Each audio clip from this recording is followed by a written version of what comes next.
I think that when you do think of yourself as a business, what you start to do is you start to like, say if you're like, oh, all I make is $500 a month. Okay, so X amount's going to go to expenses and X amount's going to go to whatever. But then you need to think about, okay, how much am I putting into promotion? How much am I putting into marketing? How much am I putting into this? How am I breaking this down so that I'm investing in myself, investing in my own business and looking at myself like I am a Fortune 500 or whatever. And that's really how it should be, because that's how you're going to create growth. Welcome to the Stokecast, where each week we bring you an inspiring athlete, adventurer, or entrepreneur and dig into their stories and strategies for balancing work, life, and adventure while having fun and making a difference. I'm Jonathan Ronzio. And I'm Emily Holland. Thanks for joining us today. Let's get to it.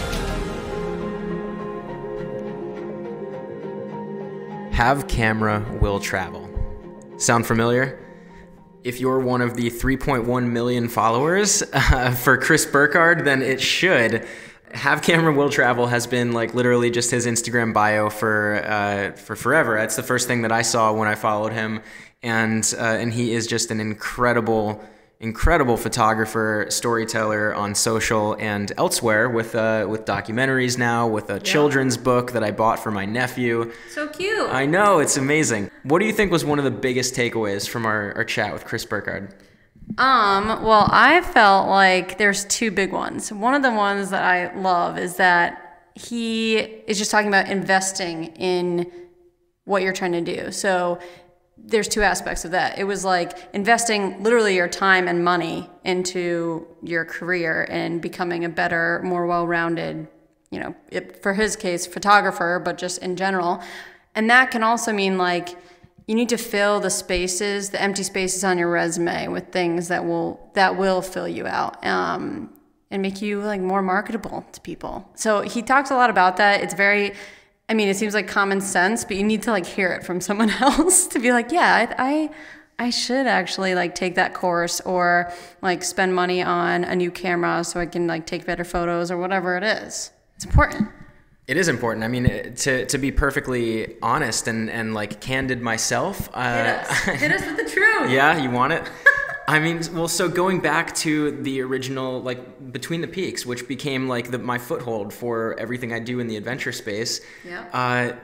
I didn't get paid anything for Between the Peaks. It was just an idea that my friends and I had, and we wanted to go and do, and we were going to do anyway. And it was like, if nothing else, going to be the trip of a lifetime that like, then we'd go get jobs afterwards. But like, we spent all of our savings, like took out like 3 credit cards and like I maxed those out. And nice. I spent thousands of dollars to go and do this trip because I believed in this idea, and then made this film, and then was able to leverage that after the fact. Like Between the Peaks never made me any money, but I was able to leverage that film to go and have conversations with brands and be like, hey, I could do stuff like this. And it wasn't immediate either. For years after Between the Peaks, I was like, if anybody was following me on exploreinspired.com or on any of my social channels, it may have looked like I was like a full-time paid adventure traveler because that's like the brand persona that I was creating. But the honest truth of it was like most of those trips and most of the epic adventures I was just paying for. I was doing like marketing work and freelance like website and design and all that kind of stuff to pay for the trips that I was going and having to like build the resume of what I was really trying to create to get to the point where, now I can have a conversation with a client and get paid to like literally a couple days ago, I got back from the Philippines where I was there for 2 weeks filming a documentary that the whole trip was paid for. And like, it's a grind. Yeah, for sure. And that was like literally the investment in myself was everything that I've done the last 5-6 years, really. Mm-hmm. And going to like conferences and you read a ton of books, and you like are trying to get better at like being a photographer by like surrounding yourself with other photographers, like all these things going together. That's what people have to do according to Chris, and according to just like, hey, if you're following Chris's success, you should just listen to him. Just listen to him. Totally, yeah. And so that's a lot of what we'll talk about in this chat is just like, if there's a dream career that you want, don't like go and ask somebody to give you the opportunity. Take the opportunity. Yeah. Go create the opportunity for yourself and prove that you can do it and that you deserve it. Damn, we motivating out here. I mean, Chris is. Chris is. All right, enjoy. All right, enjoy the chat with Chris Burkard. How you doing, Chris? Hey guys, how are you? Thank you so much for having me. I'm really grateful to be here. Yeah, we're absolutely pumped to chat with you, man. Thanks for taking the time to get on the Stokecast. Absolutely. So, dude, this was, we got this scheduled after obviously catching you at Outdoor Retailer. You had spoken on the stage at the Ranger Station about turning your passion into a career. And we caught you afterwards. And obviously what we took away from that is that you picked up a camera, took a few photos, immediately you had millions of followers, and you were successful, right?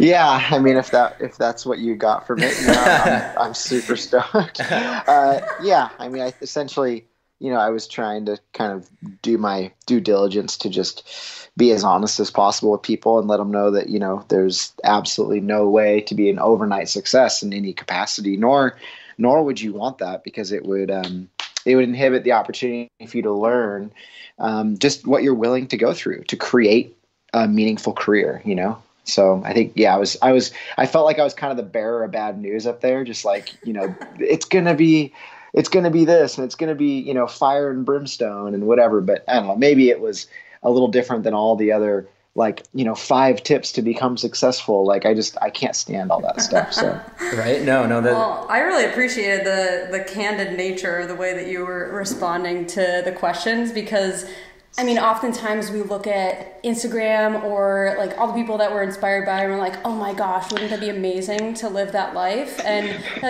don't really see a lot of the stuff that happens before that, or the failures or the really hard times that they went through. 100%. I agree. 100%.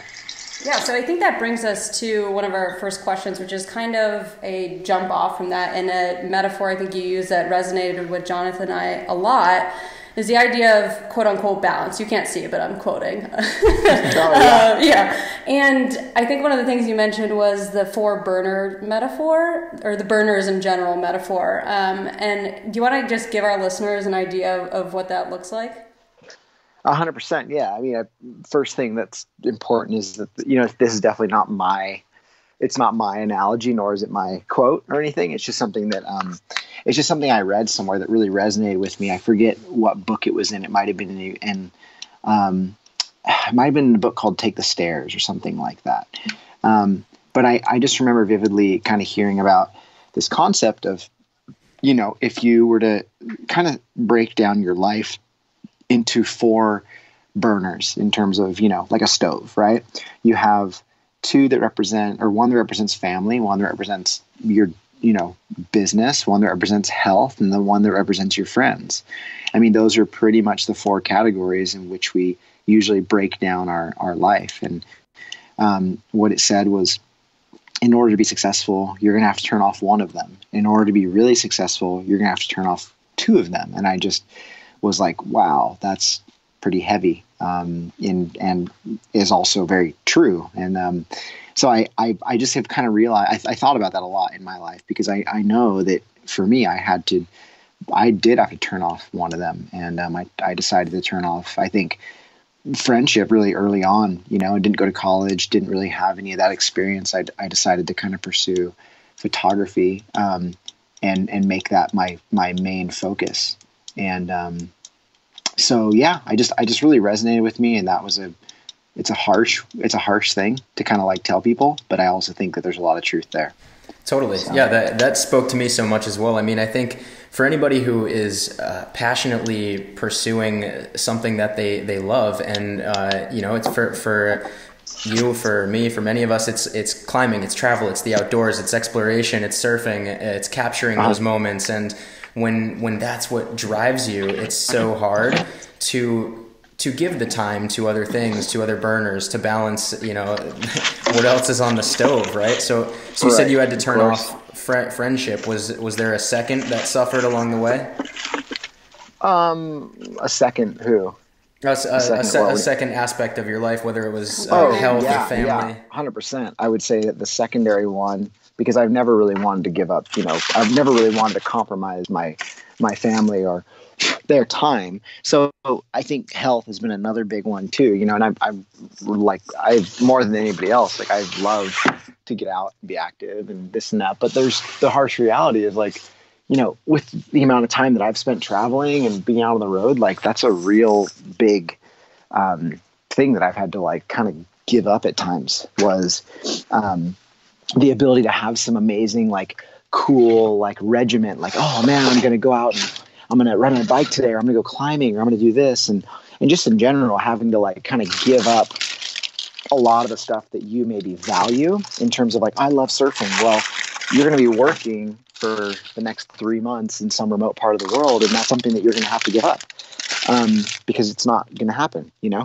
So I think that there is a lot of compromise that comes with creating a job or any career that's really valuable. And I just think that, that's like something I've always tried to be realistic with people about is like, you can be successful 100%. Anybody can. It's just a matter of how much are you willing to give up in order to be successful. Right. I mean, if that's all it came down to, it would be a really simple thing for everybody to understand. I feel like where things get complicated is when we start to look at this stuff like, oh, well, where's the recipe? Where's the key? Where's the yada, yada for success? When what if people just told you, no, it's actually really easy. Anybody can do it. You just have to be willing to give up something. So you choose what that is, and then you give it up.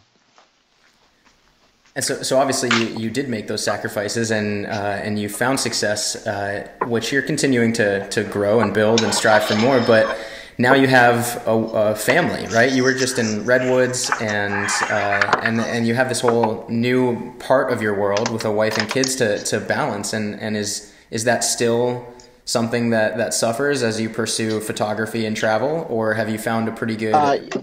Absolutely. No, I mean, I'm not going to give you guys any fantasies or fairy tales. Like it absolutely does. Like you cannot sustain a family and travel without there being some level of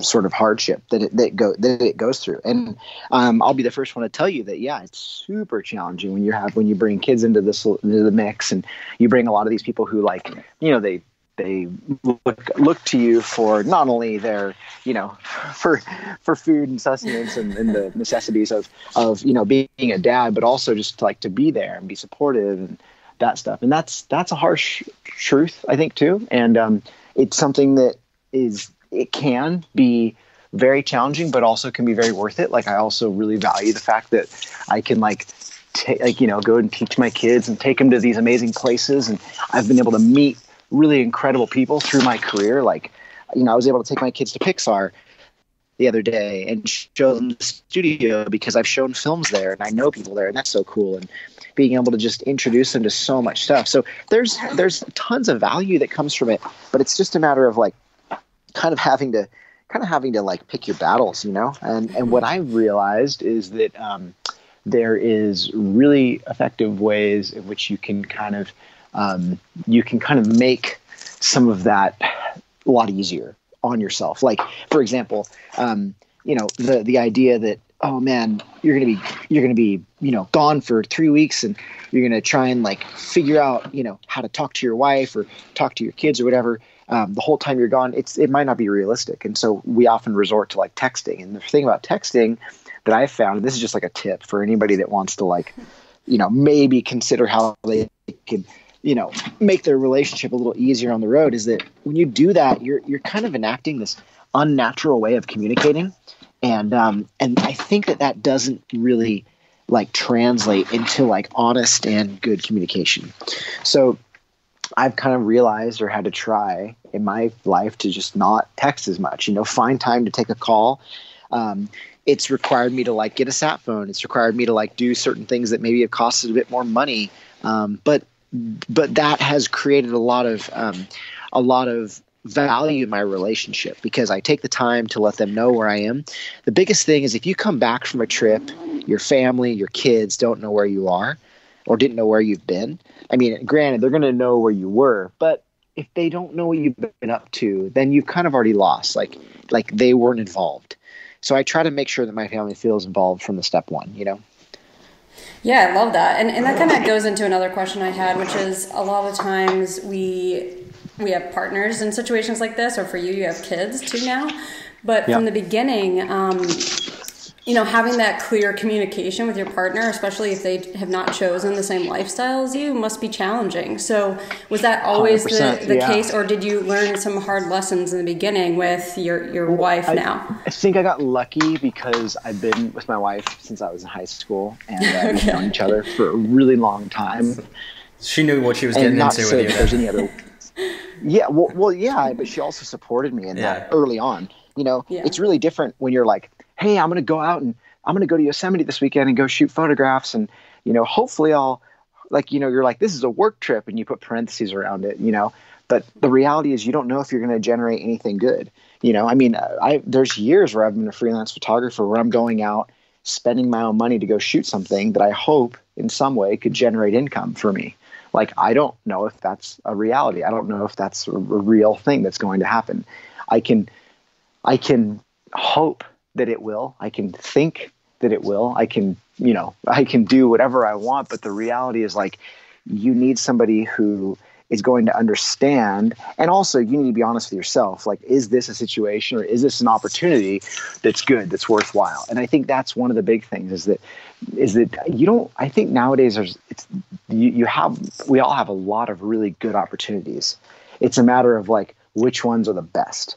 Which ones are the best opportunities? Which ones are the ones worth pursuing? Which ones are the ones that like we actually should be, going and trying to do, and that's like the hardest thing, I think, is more so is just like, at what point do you say yes? At what point do you say no? And so I think that for me, that has been an extremely good eye-opening experience, to kind of realize that I need to say no at certain times. I need to say yes. I need to be realistic, because the reality is that, when I stopped being paid by Surfer Magazine or by any magazine on retainer, I was on freelance, and every paycheck, even now, I don't know where it's going to come from. There's not like some exorbitant amount of money just being thrown at me because I have millions of followers. That'd be ridiculous. Although I think that the general public probably thinks that, which is like a little psychotic. Like, I work just like anybody else every day, 9 to 5 at the office. I have an office. I paid for the office. My workflow is a bit more, maybe exorbitant than other people's because of the jobs we're doing and the type of work that we're doing. But I mean, the reality is like, this is kind of what I built for myself based upon how hard I was willing to work in the beginning. Right. And so I think that's just kind of one of the I've tried to like break apart this mindset for people that everything just becomes easier at a certain point, right? That's not really the truth. And I want to make sure that folks understand that like you just need to be willing to invest in your own career and invest in your own time. And there's really nobody who's going to be like, hey, Chris, this is the best investment of time, or this is the worst investment of time. You kind of figure that out on your own. And I've very, very much learned that the hard way. So like, allow me to be the first person to tell you that like, this is not an easy, or like, this is a lifelong process, for sure. So early on, when you were in that freelancer phase and you were trying to, go through that decision-making filter of like, maybe you were investing in the trip or you were going out and fronting your own money for something, like, how did you decide which things you would do then before it was a paid project? That's a good question. That's a great one. I'd love to kind of address that. The one thing that's important is you have to understand is I'm still doing that now. Like, I still invest in my own projects. I'm not waiting for like some magic donor to come and pay for me to go and do this or that. Like, a lot of times what ends up happening is, and I think I gave this example at the little like thing we did at Ranger Station was, early on, I remember being in a situation where I had gone to Iceland maybe like 10, 12 times. And I was like, or, maybe like 5 or 6 times. And I was just so psyched and eager, and I loved it there, and it was amazing. And I remember shooting a lot of surfing and really wanting to kind of break out of that mold. And one of the things that kind of like dawned on me was like, I was like, well, what do I want to shoot? I want to shoot automobiles, maybe, that's an example. I'd love to shoot like 4x4 and off-road and stuff that I like enjoy doing. Right. Well, I think the problem is like, I never dawned on me that, nobody's ever going to just hire you out of nowhere.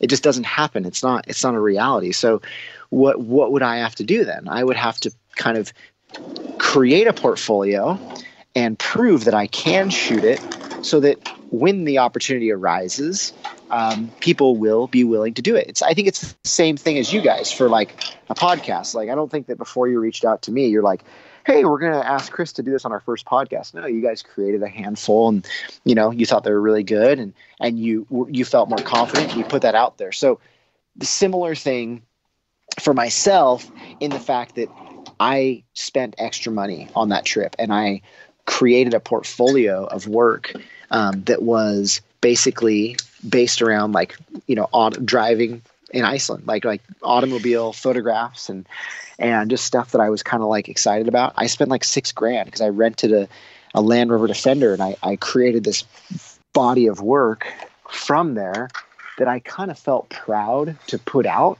in the world so that when the opportunity arose, I had a portfolio. It's not like a really complicated thing to think about. It's just that taking the time to do it and the effort. Same thing with aerial photography. I feel like these days I've been lucky enough to kind of be known for for my aviation photographs, and that work wasn't something that like just someone hired me to do someday.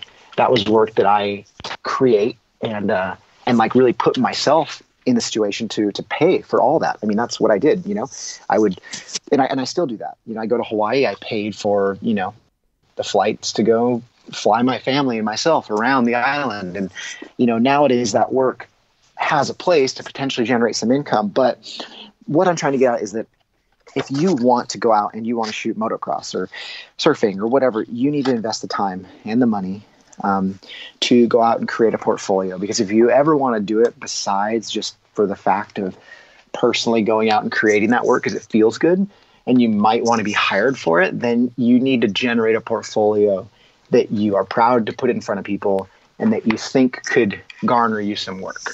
Right. Now, after that first shoot with the Land Rover in Iceland, did you just keep that in your back pocket and for the one day that an automobile came to you, or did you go and say, hey, Land Rover, check out these shots. Do you want to buy them? Yeah, and let's work together. I just kept it in my back pocket for when the opportunity arose, and I kind of like infused it into my portfolio, so I would go have like a meeting with a ad agency who might have represented one of these brands, and, they're seeing like work that I've shot here and work that I've shot there. And then there's kind of like, oh, there's this new stuff, there's this different portfolio that, oh, we didn't really know that Chris shot this or Chris shot that. So you're giving them a piece of your diversity and you're kind of allowing them to just see a bit broader scope of who you are. And then of course, if, for example, somebody did come to me, which has happened a lot too, is like, hey, we love Chris's landscape work, but has he ever shot this or has he ever shot that? And when someone comes and says that, you want to be able to say yes. So this is why I think it's important just to kind of in the beginning or at a certain point to shoot everything, shoot everything you want and try to, whatever you're doing, to shoot stuff that continues to keep you excited, keep you inspired in some capacity, right? Yeah, well, so now your portfolio is very diverse, and not just with the type of stuff that you shoot, but also with the projects. I mean, you're not just a photographer; you also created an amazing film, and then you have the book, The Boy Who Spoke to the Earth, which, by the way, I backed on Kickstarter and have read to my nephew out in Arizona. Like almost every time I visit him, he pulls out the book and asks me to read it. It's fantastic. That's so cool. I love that. I mean, yeah, and this is the thing: is like at a certain point, you kind of start to diversify, right? I mean, this is one of the, I think I gave this lesson too. Well, I mean, it wasn't really a lesson. I gave this piece of advice at that thing, was kind of like, if you went, for me, at least, I was shooting surfing and that was my main goal, my everything, my focus in life. And I kind of realized really quickly that, that I was going to get stuck in this career path because I was so invested and so deeply knowledgeable about it that it was consuming everything. So I was very much tunnel vision, right? And I think this is why it's important to experiment, try other things, and to not, obviously I was a specialist, which was a really good thing because I honed in on what I was good at. But at a certain point, I didn't want to just appeal to one sort of client or one demographic or one world, right? I wanted to be able to work for Fortune 500 companies and, brands like Toyota and Google and Apple and whoever. And so that was really an important thing. And I think just being able to kind of diversify was really critical. Yeah, absolutely. And so when you were going down that path, how do you think what were some of the failures that you had when you were trying to, I guess, build out your portfolio, like lessons learned as you were starting to shoot new stuff or trying to add different things to that portfolio? Because I think there's certainly some lessons there for people who are maybe not even photographers, like who are just trying to get better at different aspects of their own entrepreneurial adventure or whatever. Yeah, totally. Well, I think this is an important one. Is that it's often really we convince ourselves, and I'm always for anybody who's tuning into this, like take everything I say with a grain of salt because I'm really just here to share my own experience. Like you can call BS on anything you want, and you're probably right. So don't get mad at me if none of this makes sense, and you're like, well, I'm doing the exact opposite. It's like, I don't know what to tell you, But the truth of the matter is that I've gone to great lengths to convince myself that I needed to do everything well, and that wasn't true. And so the piece of advice that I have is like, don't try to convince yourself you need to do everything well. You don't. Paul Nicklin is hired to shoot assignments because he's the best at shooting under Antarctic ice. He can shoot great Afghan portraiture, but it's not his strong point. It's not what he's hired to do, right? So for me, like the beauty of working for the magazine is that when you are on staff and you have like maybe 6 other people on staff, you start to realize what their strengths are and your strengths are. Why do you want to compete with somebody else? Or why do you want to go do something you don't want to do? I wanted to do what I wanted to do. And I started to realize what I was good at. And so I started to try to hone in on what I was good at.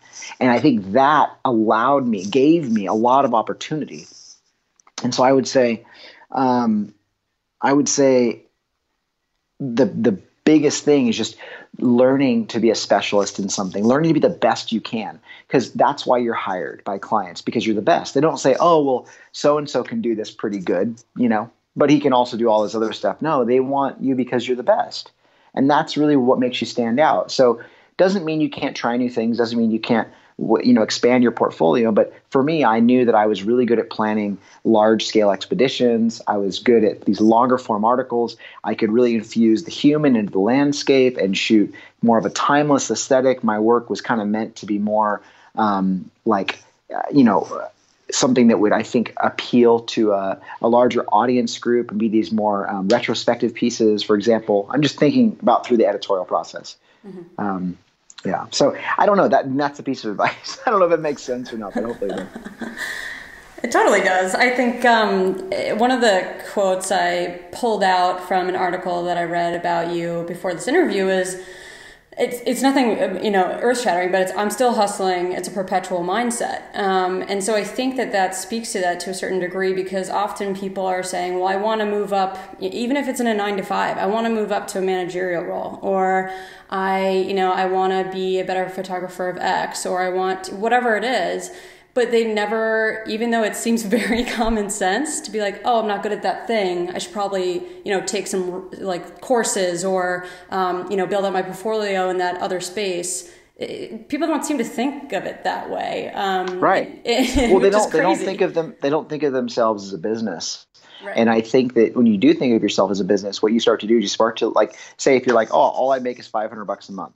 Okay, so X amount's going to go to expenses and X amount's going to go to whatever. But then you need to think about, okay, how much am I putting into promotion? How much am I putting into marketing? How much am I putting into this? How am I breaking this down so that I'm investing in myself, investing in my own business, and looking at myself like I am a Fortune 500 or whatever. And that's really how it should be, because that's how you're going to create growth. Is making that camera investment important, or is I don't know, promoting this post you made on whatever to get more people to come out to your event? It doesn't matter. It's just a matter of thinking that way. And if you don't have the money to think that way, then great. Think that way before you have the money, so you can think about your time and how you're spending that. Right. That's almost the time you really want to do it, because you can be more scrappy and figure out how to do it like in a more street smart way.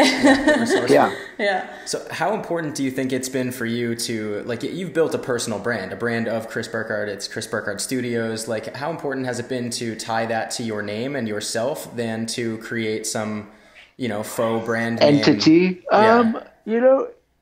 That's a funny one, because to be honest, there's a lot of times where I'm like, oh man, I don't want my name on this. Like, I feel like it's a really hard thing, because there are times where I don't really want my name to be attached to the business. I personally just want to have, I just want to be able to have it be called, whatever, and have it be more of a collective or a production studio. Sometimes when my name is attached to it, it's always coming back to me, which is great, but I'm only one person and I can only do so many things. So there's advantages and disadvantages. And I know that when people hire me, they want me, and although I have a great group of people that helps me create the work that I do, my photo editors, my producer, et cetera, it is important, because I think the key thing in the end, in the long term, is like, this is my business. It's my name. I need to grow it as big as I can, because in the end, when people are buying prints or they're buying whatever, like, I do want them to reference my work. And you're trying to create a legacy of some sort. And so that was the smartest thing. But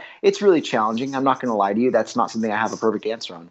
To what degree are you thinking about, because it is so tied to you, and when somebody hires your studios, they're really looking for you, and that's tied to your time. And to what degree are you thinking about creating passive income, like the book and like courses you might create that are not tied to your time?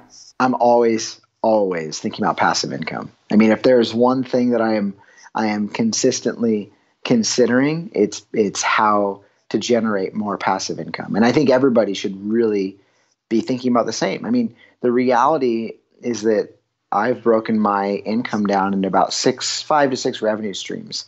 One of them being commercial photography, which pays the most, right? That's kind of our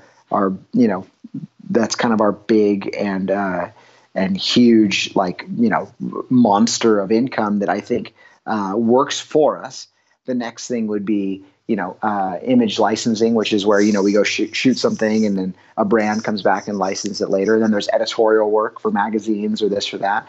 And then after that, it kind of breaks. And those are things that I can't really control. You have to understand, the beauty of passive income is it's something that you can typically kind of control, because it's working in the background for you. So those are the ones I can't control, but they pay the most. And the ones I can control are the things like prints, books, merchandise that I'm doing my best to promote and sell and set the price point, go out and create workshops, speaking engagements, corporate speaking, teaching, et cetera.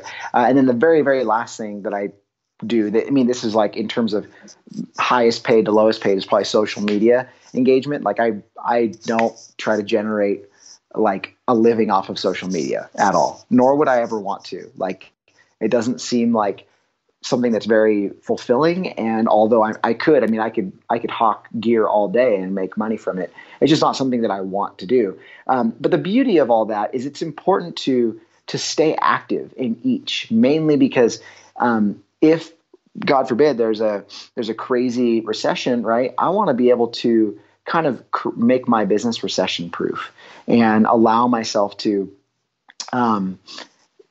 basically think about, okay, are my prints still going to be able to generate sales? Well, yeah, because I have an international client base, and there's people outside of the U.S. There's people outside the U.S. that buy my work. And what have I invested in? If you put all your eggs in one basket, you're going to be in exactly that place.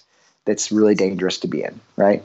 So just something to kind of think about, I guess. Now, you talked about setting a price point regarding a lot of your work. I mean, now you can demand a lot more, but where did you how did you start setting your price in those negotiations and start scaling your price? Like, what was that process like for you? A lot of times it's hard for creators to value themselves.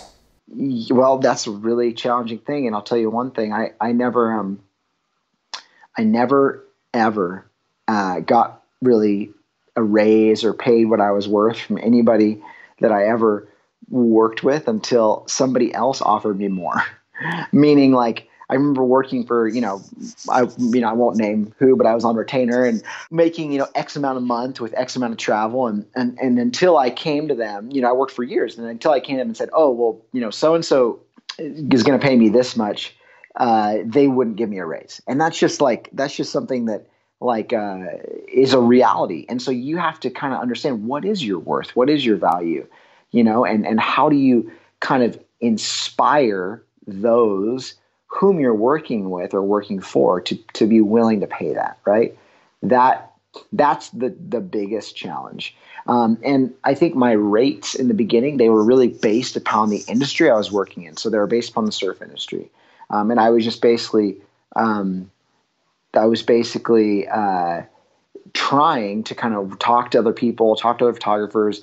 And here's the thing is, like, I think there's a real advantage to trying to, like, communicate to people what you're getting paid and what they're getting paid, because you don't want to undercut people, right? The worst thing people can do is try to go out and just like, oh yeah, I'm just going to spearhead, this project and get paid X amount of money, because all you're going to do is lower the industry standard, right? So in the surf industry, at least, there was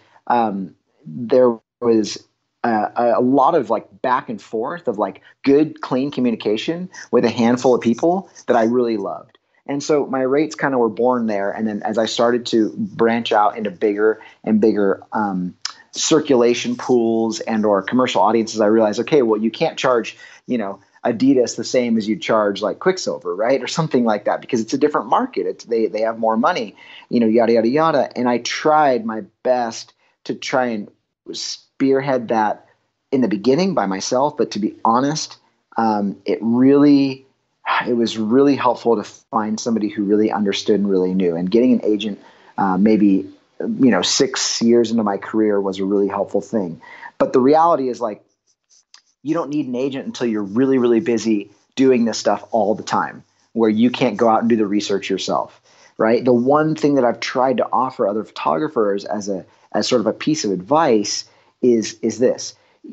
People are always like, oh, well, how do I find an agent? That's so complicated, yada, yada, yada. And they act like it's this big thing. And I'm like, well, what's the concept of an agent?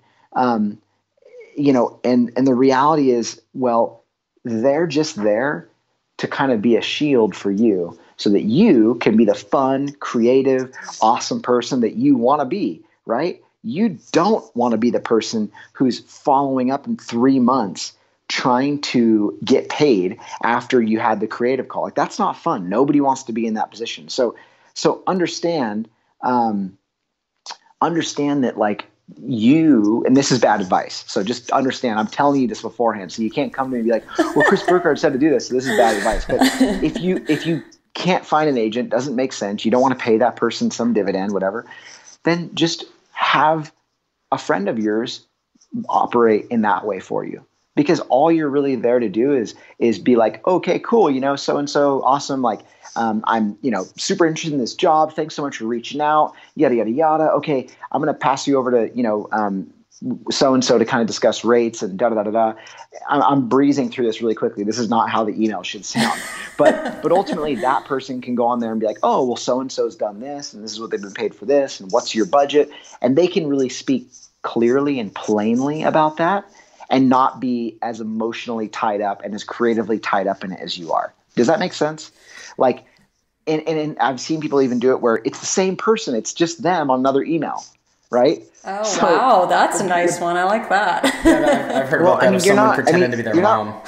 Yeah, you're not really pulling the wool over anyone's eyes. You're just like you don't want to be the person who's, like, trying to discuss rates and telling someone how badass you are and how good of a job you're going to do and trying to get paid the most amount of money, and be on set being like, I'm the creative person who's going to go create this work. You know what I'm saying? Like, it's a matter of separating those things. So what I've found is that in my life, the more I've been able to separate everything, the better. Like, I have a photo editor that works on the photographs and edits this. I have an office manager who deals with the bills and the this. I have, these, and it gives me time to do what? Exactly what I wanted to in the beginning, which was take pictures. So that's kind of the one thing is, like, we end up overcomplicating our lives and not being able to sort of spread and or, delegate the responsibilities. And that's a really hard thing for people to do who run their own business and manage their own careers. And I think that the lesson there too is you obviously have to put in the grind to get to that place to be able to be like, okay, now I'm going to hire other people to do the parts that I don't really want to do, of course. But the agent piece, I never would think about like hiring my friend, but that is actually a great idea. Jonathan, you want to hire me to be your agent? You want to be my agent too? Co-host an agent? There you go. I like that. It might work out. So can you, thinking back in that trajectory, you said you didn't have an agent until maybe 6 years into your career.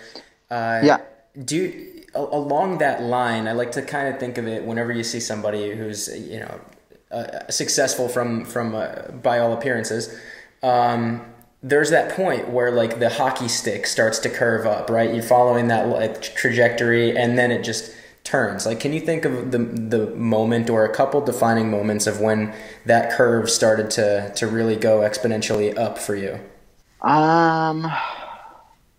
That's a really hard one because I get that question a lot. Like, where was what point was the turning point for you? And I mean, of course, everything builds on top of it. There wasn't really a turning point. I don't really know, what to say. There wasn't really. I guess the way I look at it is like it's one of those things where you're just in the grind so deep in it that all of a sudden you lift up and get a breath of air and you're like, oh, I'm over the hump.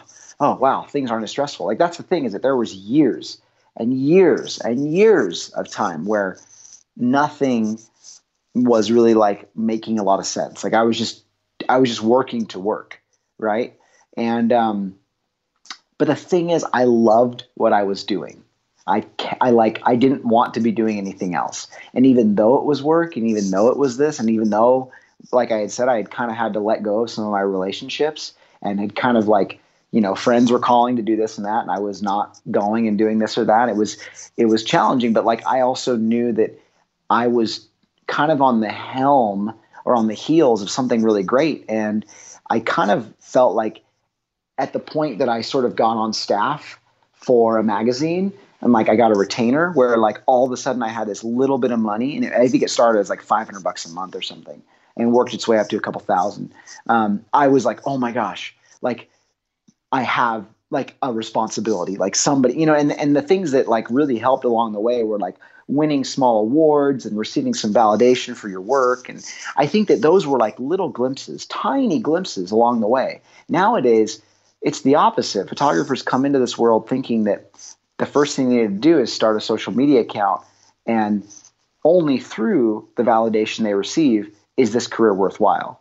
And I cannot express how backwards that is. Yeah, the relationship with Instagram is interesting because obviously like there's a huge community that follows you on Instagram and through your personal and your professional accounts. But just like what you've been talking about this entire interview is it's kind of a double-edged sword. So how do you feel about your relationship with Instagram and it being a tool for perpetuating some of the work that you have out there? Again, like it's hard. Is because it's one of those things where I love Instagram for a storytelling tool. That's what I like it for. Right. Do I like it because like I also like it because I get to go on there and be inspired, like I can literally stop and sift through for a couple minutes and find like stuff that just keeps me so stoked on a day-to-day basis. That's great. But is it this tool where I want to judge the success of my work through that? Is it this tool where I want to like, rank myself as a photographer, rank myself as a human? Like, no, I don't. And I don't want to get into a situation where this becomes my tool for experiencing the world. Right. Like that is, and also I think what ends up happening is that innately we kind of end up judging the success of what we do and the places we go based upon what other people have seen. And that's so hard. Like that sucks kind of, that all of a sudden you could go out there and create the most beautiful photograph you've ever shot, and you could go post it online and someone's like, oh, well, I've seen that angle 1,000 times. Well, you know what? It was meaningful to me, and that's why I did it. And what should I be driven by? The fact that so-and-so has seen this, or you've seen it online or whatever. Like it's a really hard thing. And I think that is one of the things that I feel really bad for photographers starting out. But you don't need to do that, so. It's definitely a very confusing landscape right now. It is hard to look at very huge accounts and compare yourself that way, and it kind of feels like a chicken or the egg situation, right? It's like, were they a great photographer before Instagram, or did they get a lot of followers and then Instagram brought them success and brought them brands looking for them to shoot things? Right, exactly. Yeah, and I don't know the answer. So when you say you stop for a few minutes to poke around and be inspired, are there a couple accounts that you that come to mind that you're constantly inspired by? I mean, just friends of mine, people I've met on there. People that I've met, a lot of really cool people on there. That's one of the raddest parts, and that's kind of something that like is sort of funny because I actually interact with these people. I look to Instagram as a texting tool, a tool to meet people. And when those relationships actually materialize, it's really cool, because most of the people that I spend time with these days, even the people who are my employees, I've met because of social media, right? That's a really cool thing to me. Like, that's the reason that I like it. And that's what I look forward to using it for. It's funny that's the reason Instagram would tell you that's the reason it exists, right? So it's no big mystery that the people that are finding the most success building communities on Instagram are the people that are using it to network like they're building real communities and not just posting to get likes. Yeah, exactly. So it actually brings me back to another thing that you had mentioned briefly at the ranger station. I don't want you to have to go through that again, but it was the importance of mentorship. And a lot of the things that we talked about earlier today, but also just at the ranger station, were basically things that, again, are like common sense. They seem common sense when you hear them out loud, but you really need kind of a kick in the ass, to be frank, to hear them from someone that maybe you don't know, or like a person that you look up to in a certain way. So can you talk about how important mentorship was to you and why you think that's so important to, build out the skills that you want to build out? Well, I want to be honest with you, and I think mentorship is important. I don't think it's a necessity. Mm-hmm. I think that it's important. It's important in the regard that if you are trying to learn, and this is one of the ways to kind of jump past a lot of those hardships that you'd either have to learn your own way, or something along those lines. So, but the truth of the matter is, for me, I think the reason I was seeking mentorship and more of a father figure, because I didn't have one growing up. Like, I was raised by my mom in a single parent home. And so there was a lot of, self-worth kind of issues not having a dad. And those were things that I was seeking emotionally early in my life. And so I want to make sure that there's some like clarity there as to like, for me, why it was such an important thing. And also just offering, a bit of insight into kind of what made, I guess, my pursuing a mentor like such an important thing. And those people really, they really, did a lot for me at a time in my life when I was like really vulnerable and really needed like guidance. Right. Do I think everybody needs mentorship? No, not at all. Some people can do really well in school. Some people can figure out everything they need to in school or online or whatever. For me, it was a mixture of like this mentorship, but then also going out on my own. Like, I was super funny, but I realized like until I was 19, I hadn't really spent any time by myself. And so it was interesting because what I ended up doing was I kind of ended up doing these two internships. And they weren't really mentorships so much as they were just internships, right, that had a mentoring element.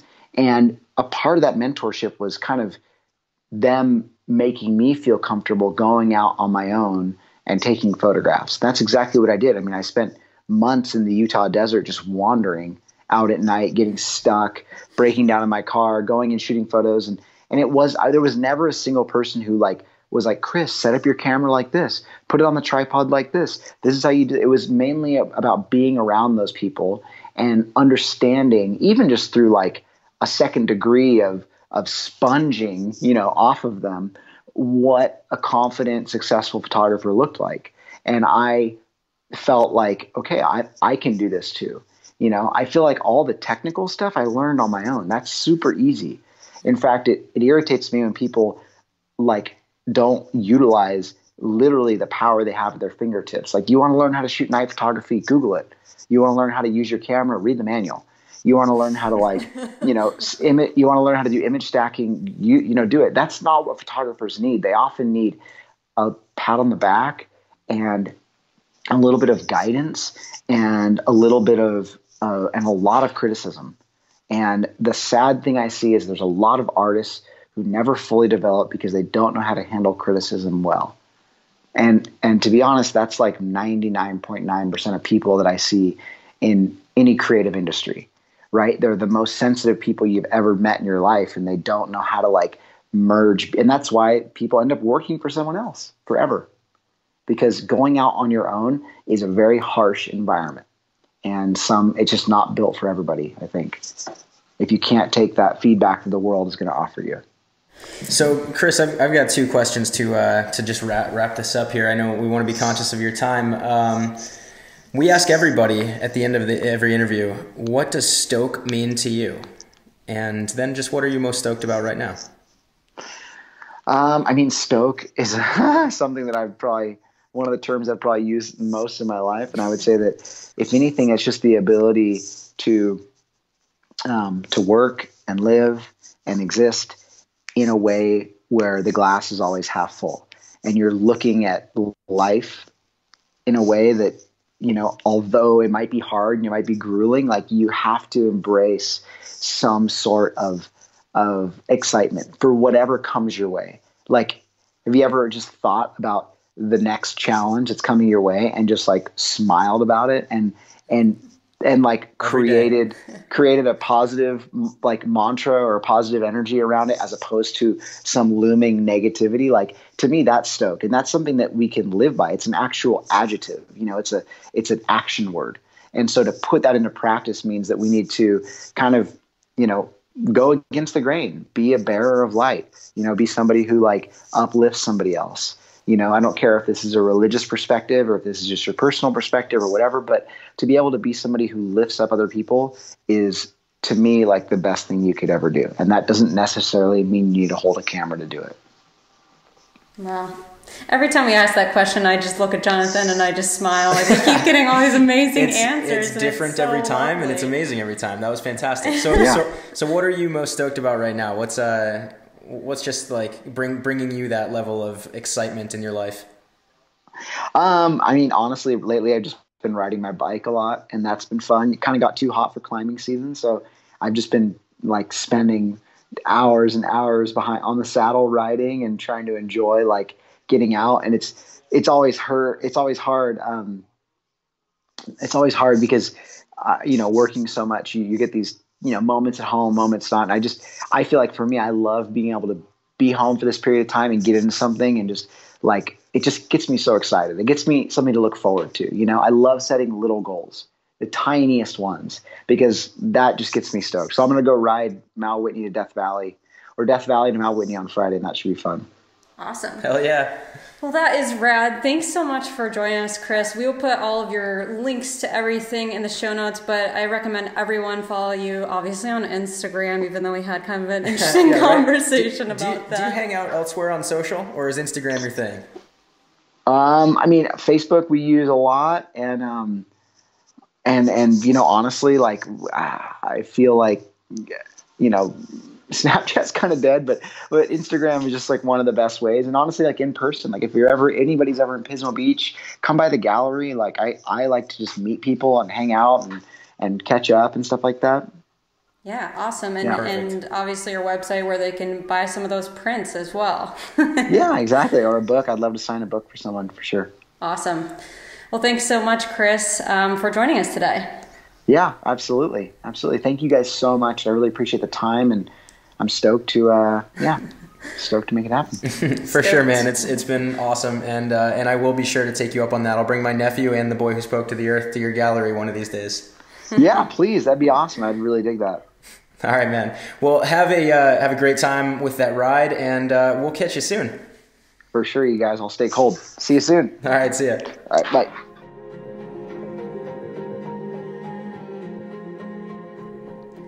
You know what I loved about that interview, Emily? What?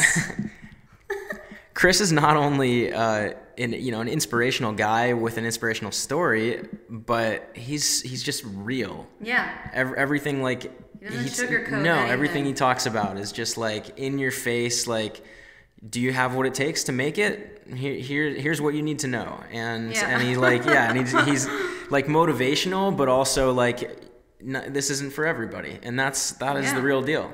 I love it that he's one of the most authentic people I've ever spoken to in my life. So it was a real pleasure having him on, and I felt super inspired afterwards to just hustle the hell out of my life and make it rad.